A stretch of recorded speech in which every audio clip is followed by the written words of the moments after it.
ভালোবেসে বিয়ে করার মতো ভুল সিদ্ধান্ত পৃথিবীর মধ্যে আমার মনে হয় আর দুটো নেই। না পারবেন কাউকে বলতে, না পারবেন সহ্য করতে। তার এমন এমন রূপ আপনি দেখতে পাবেন যে রূপ দেখার জন্য আপনি মোটেও প্রস্তুত থাকবেন না। আপনি শুধু তাকে দেখবেন, তার ব্যবহার দেখবেন আর মনে মনে আফসোস করবেন এটা ভেবে যে এই মানুষটাই কি সে যাকে ভালোবেসেছিলাম। এই ব্যাপারটা আপনার বুকটা একদম ঝালাপালা করে দিবে, শেষ করে দিবে, ভেতরটা একেবারে ভেঙে চুরে দিবে। আমরা আসলে তখনই ফেসবুকে লিখি যখন আমরা আমাদের মনের কথা কাউকে বোঝাতে পারি না, বলতে পারি না। কিছু যন্ত্রণা আসলে ভাষায় প্রকাশ করা যায় না। আমরা মেয়েরা আসলে ভালোবাসায় কাঙ্গাল। আমরা একটু সময় ছাড়া আর কিছুই চাই না তাদের কাছ থেকে। আপনি অপেক্ষায় থাকবেন কখন মানুষটা অনলাইনে আসবে, আপনি মেসেজ করবেন আর সে অপেক্ষায় থাকবে আপনার মেসেজের উত্তর হিসেবে এটা বলতে, লাঞ্চ টাইমে লাঞ্চ করে রেস্ট করছি। এই টাইমেও কি শান্তি দিতে চাও না?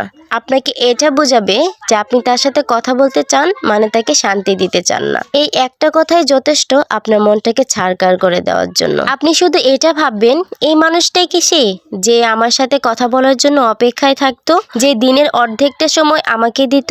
এর উত্তর আপনি খুঁজে পাবেন না।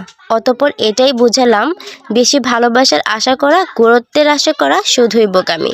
কারণ এসব আশা তখনই করা যায় যখন মানুষটা সত্যিই আপনাকে ভালোবাসে। ভালোবাসা আর ভালো লাগা এই দুটির মধ্যে অনেক পার্থক্য। সময় খুঁজে প্রিয় মানুষের সাথে যোগাযোগ করা আর সময় পেলে যোগাযোগ করা, এই দুটির মধ্যে অনেক পার্থক্য। এতদিন শুধু মন আর আবেগকে গুরুত্ব দিয়েছি, আর এখন শুধু বিবেককে গুরুত্ব দিব। এতদিন আমি যা ফিল করতাম, আজ থেকে তুমি তা ফিল করবা।